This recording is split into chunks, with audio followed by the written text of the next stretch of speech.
Colm Burke, I'll ask you to proceed in your 4 minutes. Minister, thank you very much for taking this matter.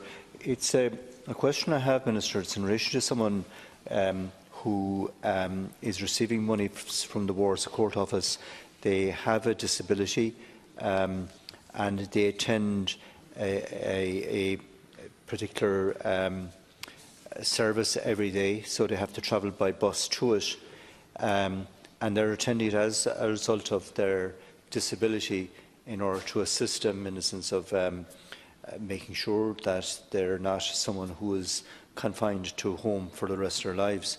They're receiving monies from the Wards Court Office as a result of compensation they received as a result of a road traffic accident, but they have a serious enough medical condition to such an extent that they will never drive in their, at any stage, and therefore they have to use public transport.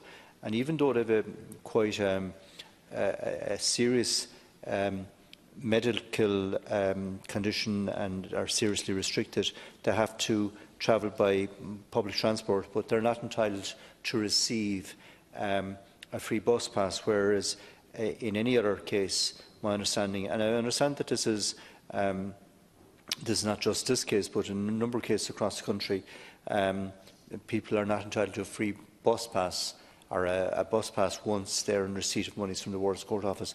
And it's an issue. I think it's a glitch in the system, and I'm just wondering if this matter can be looked at, and that the provision of the bus pass would be decided on the medical issues, and that basically this person would be entitled to access their services every day. Because at some stage or other, I would imagine that the funds won't be adequate, in the Wards Court Office won't be adequate to provide support for them in the long term, but they are at the moment. Thank you. Sir. Thank you very much, Senator, for raising this matter. The free travel scheme provides free travel and public transport services for those eligible under the scheme.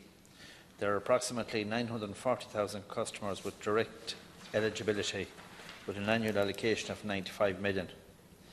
People who are eligible for a free travel pass are those resident in Ireland, aged over 66, those in receipt of certain social welfare payments, or those who satisfy the visual impairment condition for the blind person.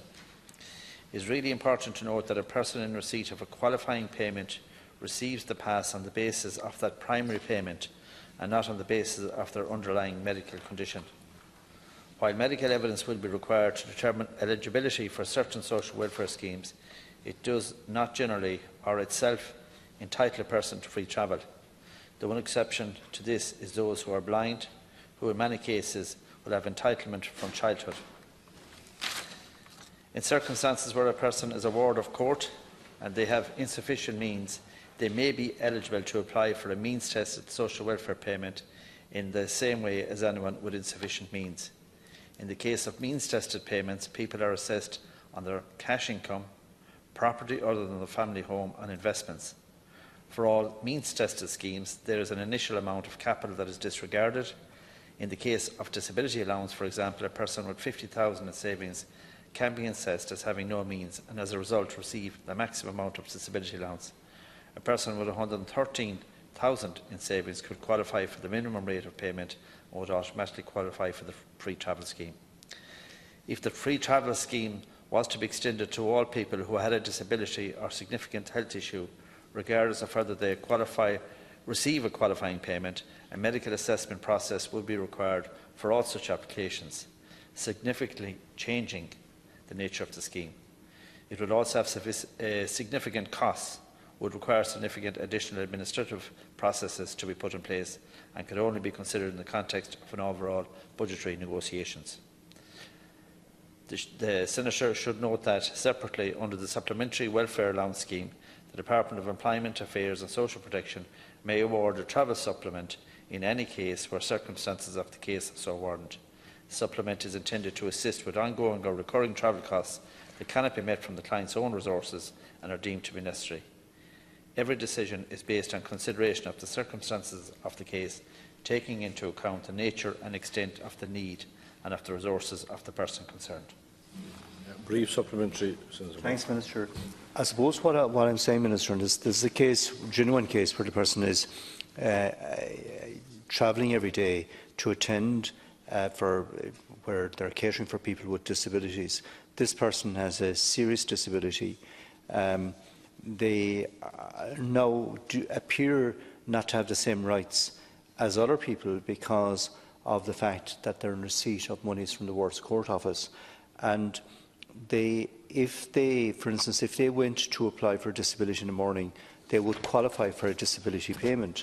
And what I'm saying is that they're now being, because they have to pay their bus fare each way 5 days a week, they have a disability, it's not going to change, and they are not getting the same services from the state as other people who have the same type of a disability, and it's in that context that I'm raising it. And I think the issue needs to be looked at, that it shouldn't be just based on social welfare payment, but it should also be based on particular disabilities as well.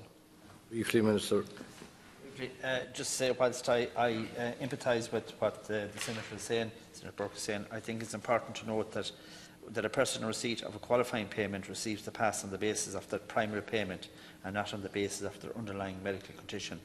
I would say if that particular person has a huge problem, I think going to the Social Welfare Office, and we're talking about a specific case, it may just be something that could be to deal with that on its own. But at the moment, as I say, the important thing is to note is that to receive the pass is based on your primary payment, not on the medical evidence. Thank you very much. Thank you.